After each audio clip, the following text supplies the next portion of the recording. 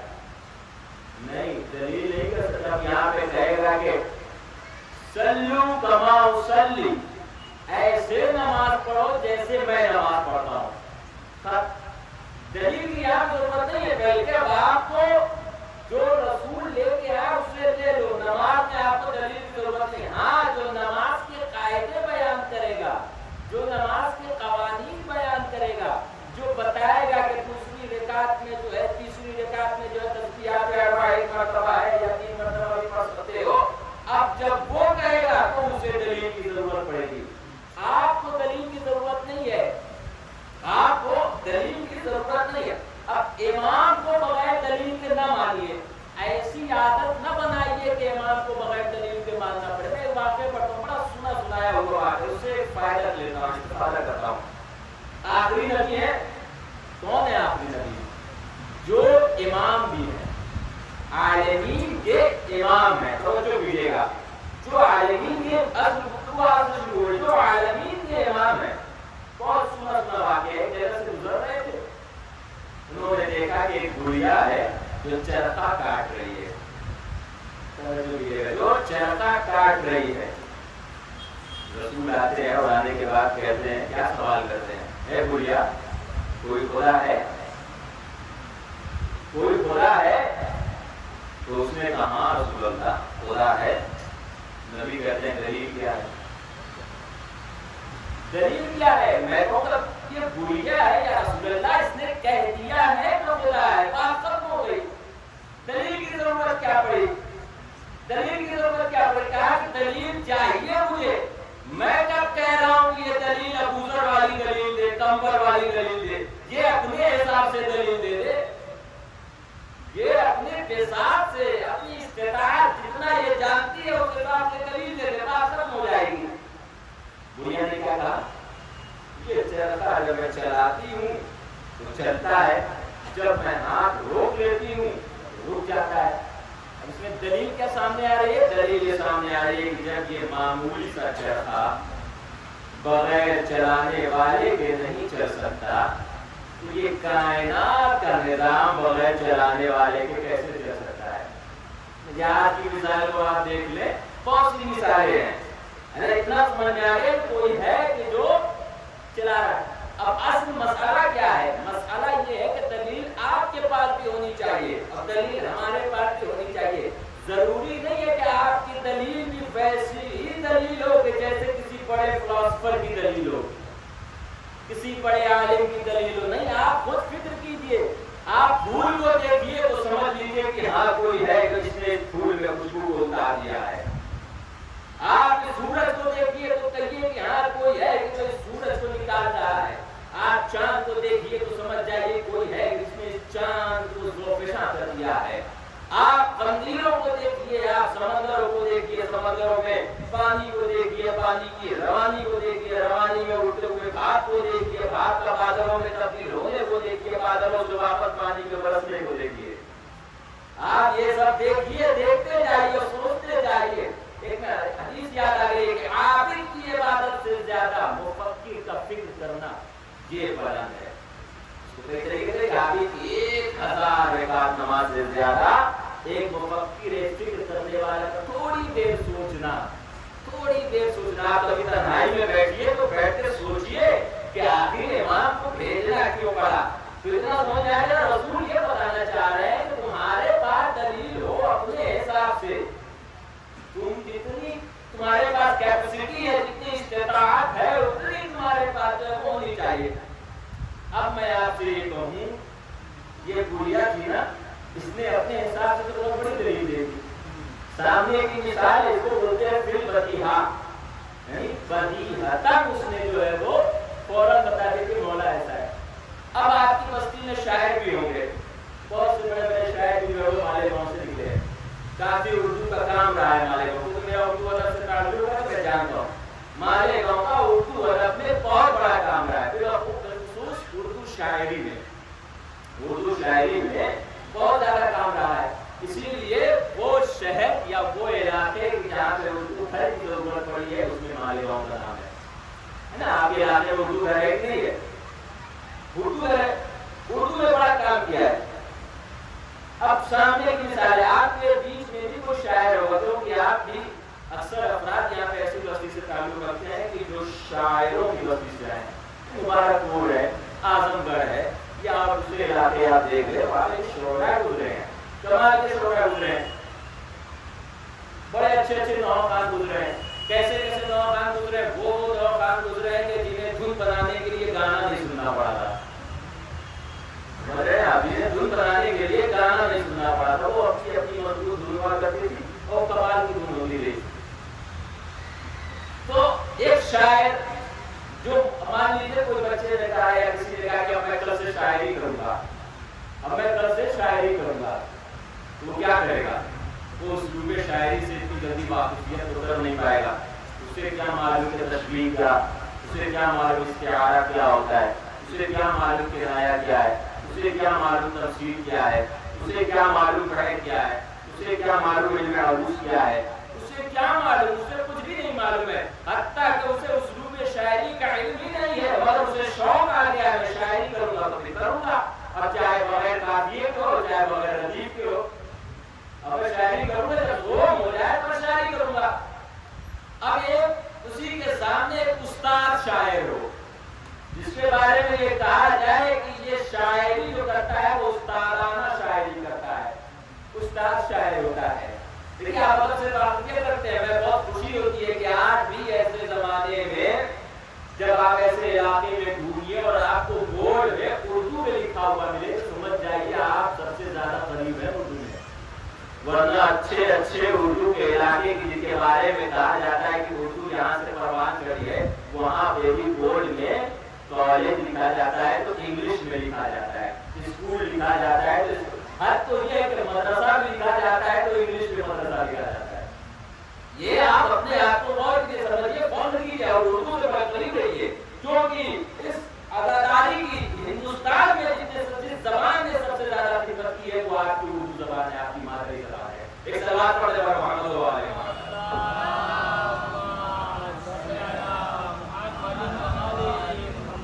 تو عزیزوں اب یہ استاد شاعر اگر شاعری کرے، آپ شاعر ہوں گے، استاد شاعر بھی ہوں گے بہت سے افراد، اب اگر وہ شاعری کرے تو اس کو معلوم ہوگا کہ اشعار یا شعر کی کتنی اصناف ہوتی ہے، کتنی صنفیں ہوتی ہیں۔ کبھی وہ قطع لکھے گا، کبھی رباعی، کبھی قصیدہ، کبھی نوحہ، کبھی سلام، کبھی غزل، کبھی ہزل، کبھی مثلث، کبھی مربع، کبھی محمد، کبھی مسدس، کبھی آزاد نظم۔ شاعری کی اصناف ہوتی ہے۔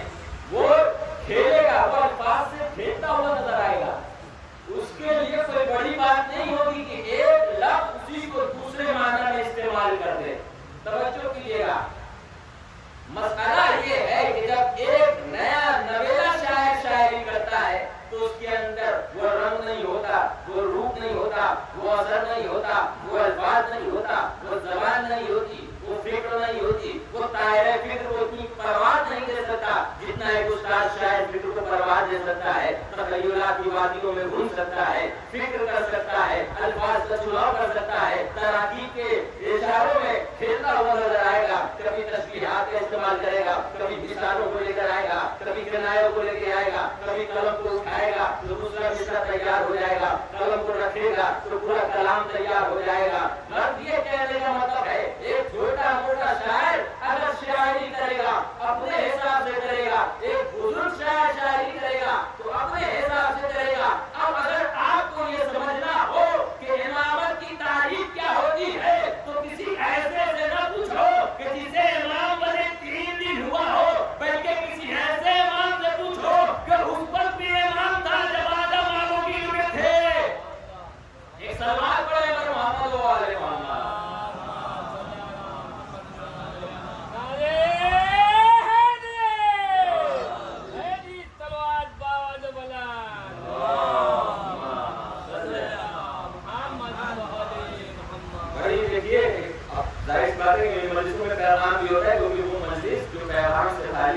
نہیں ہوا کرتی ہے۔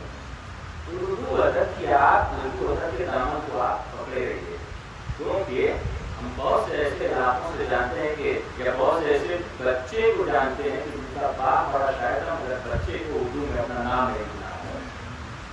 خوش ہو جائیے کہ آپ کے علاقے میں مالیگاؤں میں اردو اتنی معراج پر ہے، اب اس کے بعد اس کو بچانا وہ آپ کی ذمہ داری ہے پورا۔ میں کہتا ایک شاعر، ایک معمولی شاعر، ایک استاد شاعر، گفتگو جو بھی وقت ہوتا ہے تو میں اس کو ختم کروں گا، پھر کل میں آگے گفتگو بڑھاؤں گا۔ ایک استاد شاعر شاعری کرتا ہے۔ آئیے میں بتاؤں کہ جب علی اللہ کی حمد کرتے ہیں، اللہ کی تعریف کرتے ہیں تو کیسی تعریف کرتے ہیں؟ اللہ کی تعریف کرنے والے بہت آئے مگر جیسی تعریف علی نے کر دی ویسی تعریف کسی نے نہیں دی۔ خوش ہوئیے کہ آپ کے پاس علی جیسا امام ہے، خوش ہوئیے فرض کیجیے، ہاں میں یہاں پہ کہہ سکتا ہوں کہ اپنے کالر کو اٹھائیے کہ آپ کے پاس علی جیسا امام ہے۔ آپ فخر و مباحات کیجیے، آپ سربلند ہو جائیے کہ آپ کے پاس علی جیسا امام ہے۔ میں عرض کروں گا اب دیکھیے علی کیسے تعریف کرتے ہیں۔ میں وہی چیز اپنے موضوع سے متصل ہوتے ہوئے کہ دلیل آپ کے پاس ہونا چاہیے، آپ کے اگر آپ حمد کر رہے ہیں یا امام کی تعریف کر رہے ہیں یا آپ کسی چیز کی دلیل دے رہے ہیں تو آپ اپنے حساب سے دے لیجیے۔ اب میں ایک واقعہ پڑھوں، ایک روایت ہے ابو ذر غفاری، ابو ذر غفاری جانتے ہیں نا، ان کے بارے میں رسول نے فرمایا ما اضلت الخضراء ولا اقلت الغبراء من رجل اصدق لہجة من ابی ذر۔ رسول کیا فرماتے ہیں کہ ابو ذر سے زیادہ سچا آدمی نہ ہی میں نے سبز و شاداب چمن میں دیکھا نہ بیابان صحرا میں دیکھا۔ اسی کا دوسرا مفہوم یہ ہے کہ سورج نے ابو ذر سے زیادہ سچا آدمی نہیں دیکھا ہے۔ ابو ذر کہتے ہیں کہ روایت جملے ہیں کہ کنت سائر مع علی علیہ السلام، میں جو ہے وہ رسول علی کے ساتھ کسی سفر پہ تھا، کسی راستے میں جا رہا تھا، میں کسی راستے پہ جا رہا تھا۔ یہ فرماتے ہیں کہ اذ مررنا ببعض نملۃ کالسیل، جب ہم وہاں سے گزر رہے تھے تو ہم نے دیکھا کہ چینٹی کی بڑی تعداد پھیل رہی ہے، ایک چینٹیوں کا ایک سیلاب ہے۔ اب یہ کہتے ہیں کہ قلت، میں نے کہا اللہ اکبر، یہ پروردگار کتنا بڑا ہے، اس کی ذات کتنی بڑی ہے جل محصیہ، پروردگار کتنا بڑا ہے، اس کی ذات کتنی بابرکت ہے کہ جو چینٹی کی تعداد کو بھی جانتا ہے۔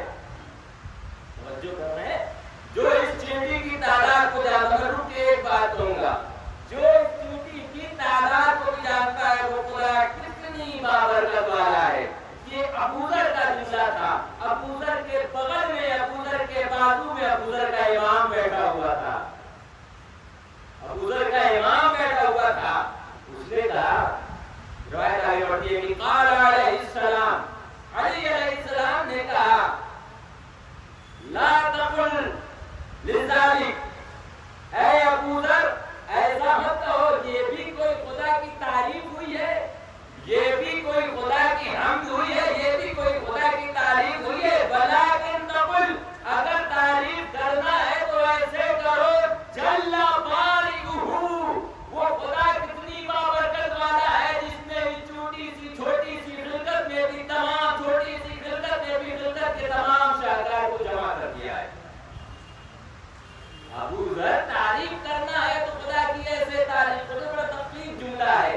ابو ذر تعریف کرنا ہے تو خدا کی ایسے تعریف کرو جل بارئہ، کہ وہ خدا کتنی بابرکت والا ہے جس نے چھوٹی سی چونٹی میں چھوٹی سی مخلوق میں بھی خلقت کے تمام شاہکار کو جمع کر دیا ہے، شاہکار کو جمع کر دیا ہے۔ اب امام فرماتے ہیں والذی صورنی صورکا، میں قسم کھاتا ہوں اس خداوند کریم کی جس نے مجھے بھی بنایا ہے اور جس نے تمہیں بھی بنایا ہے، انی احصی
بیابان صحرا میں ملا نہ سبز و شاداب چمن میں ملا. یعنی اتنا سچا آدمی خدا کی حمد کرے تو بھی علی کے حمد کے برابر نہ ہو سکا. اب میں اگر جملہ یہ کہوں اور یہ کہہ دوں اس کو دوسرے تعبیر میں وہ انسان کہ جس سے زیادہ جھوٹا اس سورج نے نہ دیکھا ہو وہ اگر کسی کے خطبے کو چرا کے خطبہ پڑھ دے اور وہ یہ سوچے کہ میں علی سے افضل ہو گیا ہوں, میں علی سے برتر ہو گیا ہوں, میں علی سے برتر ہو گیا ہوں, میں علی سے برتر ہو گیا ہوں, تو کیا یہ ممکن ہے کہ نہیں؟ اس لیے وجہ یہ ہے کہ ہم نے ایک دربار دیکھا کہ جس میں خود ساختہ امام بھی بیٹھا ہوا تھا, خدا ساختہ امام بھی تھا.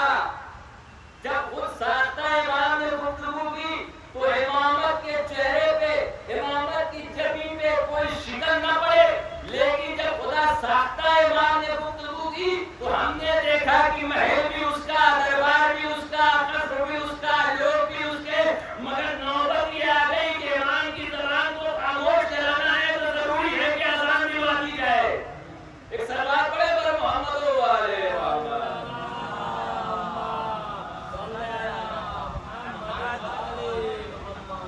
چونکہ بات جہاں تک آ رہی ہے, آپ یہی کرنا چاہ رہا ہوں میرے عزیزوں, آپ امام کی تعریف کیجیے, اپنے حساب سے تعریف کریں. بڑی گفتگو ہے, ہمارے پتے امام ہے, نہ جانے کتنے پہلی ہے. اور ذرا سا ان چہروں سے پردوں کو بھی ضرور اٹھائیے کہ جنہیں تاریخ نے ان کے چہرے پہ پردے کو ڈال دیا ہے, کیونکہ اگر آپ پردوں کو نہیں اٹھائیں گے نا تو پھر کوئی پردوں کو اٹھانے والا نہیں ہے. یزید کے چہرے پہ اسلام کا پردہ پڑا ہوا تھا. مسلمان کتنے تھے؟ بہت مسلمان تھے, مگر کسی کی ہمت نہ ہوئی کہ یزید کے چہرے سے پردے کو ہٹایا جائے. پردہ اگر ہٹانے کے لیے کوئی نکلا ہے تو وہ صرف آپ کا امام ہے, امام حسین علیہ السلام. توجہ کیجیے گا. اب یہ اسلام امام جو بنتے ہیں, میں نے بہت کچھ عرض کیا ہے کہ امام جو منصور اللہ ہوتے ہیں یا یہ ہوتے ہیں. امام کا کام ہوتا ہے ہدایت کرنا, دوسروں کی ہدایت کرنا. یہاں ابو ذر کی ہدایت کی ہے, کس نے ہدایت کی ہے؟ امام نے. ابو ذر دیکھو حمد ایسے ہوتی ہے, حمد یہ ہوتا ہے, یہ ہوتا ہے. اب میں آپ سے پوچھ رہا ہوں, آپ یہ بتائیے, جب امام نے ابو ذر سے کہا ہوگا کہ ابو ذر خدا کی حمد ایسے کی جاتی ہے, اب اگلی مرتبہ جب ابو ذر نے حمد خدا کیا ہوگا تو کیا ایسے ہی کیا ہوگا؟ نہیں, ان کی حمد میں معراج اور عروج حاصل ہو گیا ہوگا. وہ اپنی, میں نے عرض کیا تھا کہ جب ایک شاعر استاد شاعر ہو جاتا ہے اس کی شاعری مختلف ہو جاتی ہے. اسی طریقے سے غلام جب امام کے پہلو میں بیٹھنے لگ جاتا ہے تو غلام نہیں ہوتا ہے بلکہ دنیا کے بادشاہوں سے کہیں آگے ہوتا ہے, دنیا کے بادشاہوں سے کہیں زیادہ آگے ہوتا ہے. تو امام کا کام یہ ہے کہ لوگوں کو مسلمان کرنا, ہدایت کرنا.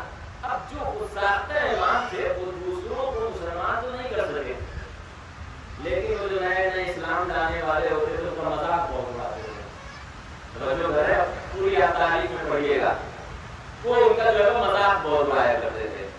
پتا چلا کہ کوئی نیا نیا مسلمان آیا ہے, مسلمان ہو گئے ہوتے. اچھا, تو اس کو معلوم ہے کہ مسلمان ہونے کے نقصانات کیا ہے, جو ہے اس کو معلوم ہے کہ مسلمان ہونے کے نقصانات کیا ہے. مسلمان بن جاؤ گے تو غیبت چھوڑنا پڑے گا, چغلی چھوڑنا پڑے گا. جب مسلمان بن جاؤ گے تو پھر تمہیں علی کی عزت کرنی پڑے گی. یہ سارے میں بات کر رہا ہوں, علی کی تمہیں عزت کرنی پڑے گی اگر تم مسلمان ہو گئے ہو.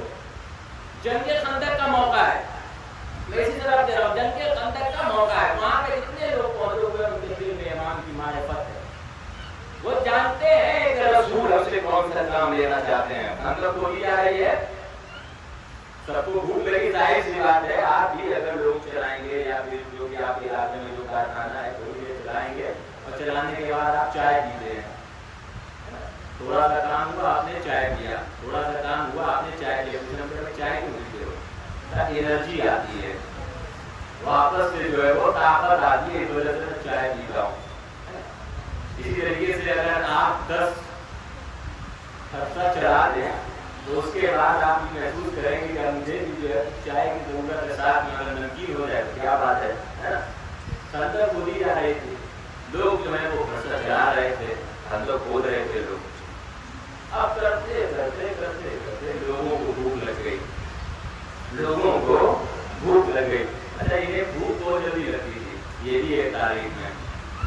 یہ بھوکے بہت جلدی ہو جاتے تھے، دوسروں کو بھوکا رکھ کے سو جاتے تھے، اس کی فکر نہیں کرتے تھے، لیکن خود کا پیٹ جو ہے وہ 1 منٹ کے لیے بھی گرسنگی برداشت نہ کر لے. توجہ ہے نا.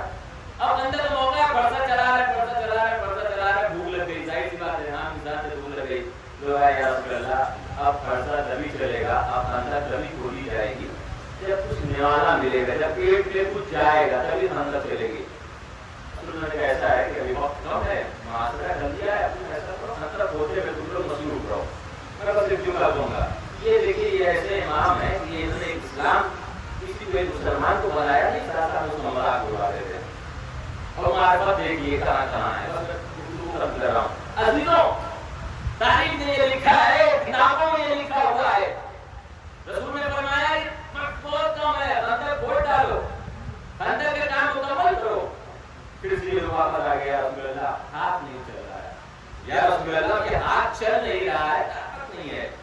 رسول نے پتہ کیا کیا؟ پتھر کو اٹھایا، اپنے پیٹ پہ باندھ لیا، اپنے پیٹ پہ باندھ لیا، اور باندھنے کے بعد خود کھودنے میں لگے. اب جب صحابیوں نے اور مسلمانوں نے دیکھا کہ میرا رسول پیٹ پہ پتھر باندھ کے کام کر رہا ہے تو ہم کیسے رہیں، ہم کیوں نہ کام کریں؟ وہ بھی جو ہے مجبوراً کام کرنے لگے.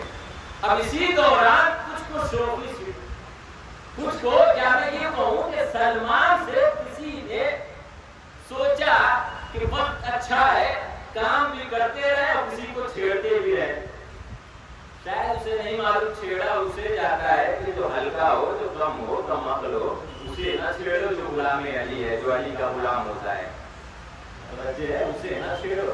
آج کی تاریخ میں بھی ان اداروں کو نہ چھیڑو، ان لوگوں کو نہ چھیڑو، کیونکہ ان کے دل میں امام کی معرفت اتنی ہے کہ جتنی یہ غلام کے اندر ہونی چاہیے، جتنی یہ ادار کے اندر ہونی چاہیے. اب وہ آنے کے بعد کہنے لگے، میں دیکھیں سامنے تھوڑی دیر سامنے کی مثال دے کر سمجھاتا ہوں. سامنے کی بات ہے بالکل آپ یہ سوچیں گے کہ تھوڑا سا کام بھی کرتے رہے اور ٹائم پاس بھی ہوتے رہے تو کسی کو کچھ نہ کچھ چھیڑتے رہیں. یہ بھی ہوتا ہے نا، اس زمانے میں بھی لوگ ایسے کرتے تھے.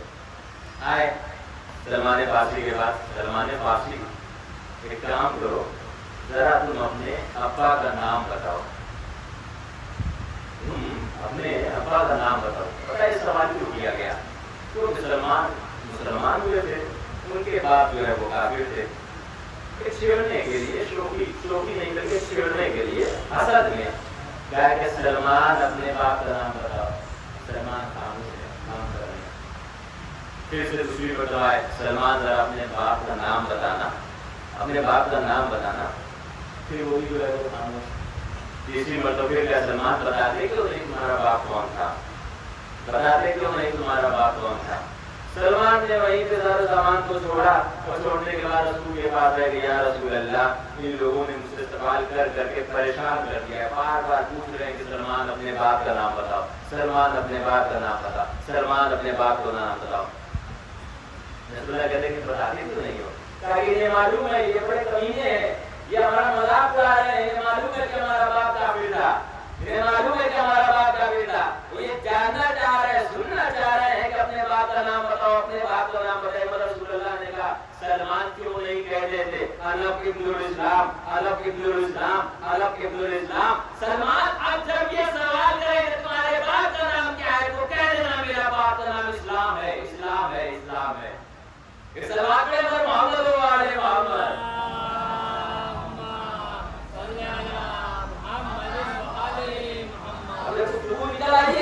اب تک بات نہیں تو ختم کرتا ہوں. جب تک آپ کو واپس آئے تو واپس آنے کو مجھے بتاؤ تمہارے باپ کا نام کیا ہے. کہنے لگا کہ میرے باپ کا نام اسلام ہے، اسلام ہے، اسلام ہے، یعنی میں اسلام کا بیٹا ہوں. میں سلمان فارسی سے پوچھوں گا، سلمان فارسی آپ نے کتنا وقت لگایا نبی کی خدمت میں؟ آپ نبی کی خدمت میں کتنی دیر رہے؟ 350 سال تاریخ بتاتی ہے کہ ان کی عمر تھی، لیکن بہت آخر میں آ کے مسلمان ہوئے.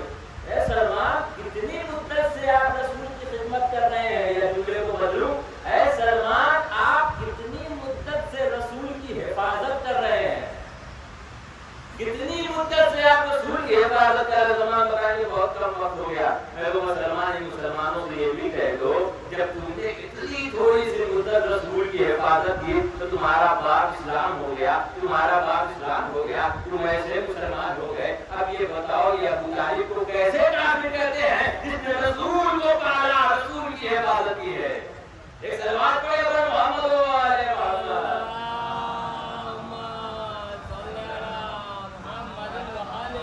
وجہ یہ ہے میرے عزیزوں، معرفت کی کمی ہے، معرفت کی کمی ہے۔ میں بات اسی کو آگے کرنے والا تھا لیکن کیونکہ وقت تمام ہو گیا، بڑی سی گفتگو بڑی زبردست ہے۔ امام کو یہ آخری وقت کے امام کو بھی ایسے شیعوں کی ضرورت ہے کہ جن کے دل میں معرفت امام ہو، جس کے دل میں معرفت امام ہو۔ عزیزوں، میں نے عرض کیا تھا کہ ایک شاعر، امام شاعر، دلیل کی ضرورت نہیں پڑتی، ماننا پڑتا ہے، مگر امامت ایک ایسی بحث ہے جس میں آپ کو دلیل کی ضرورت پڑتی ہے۔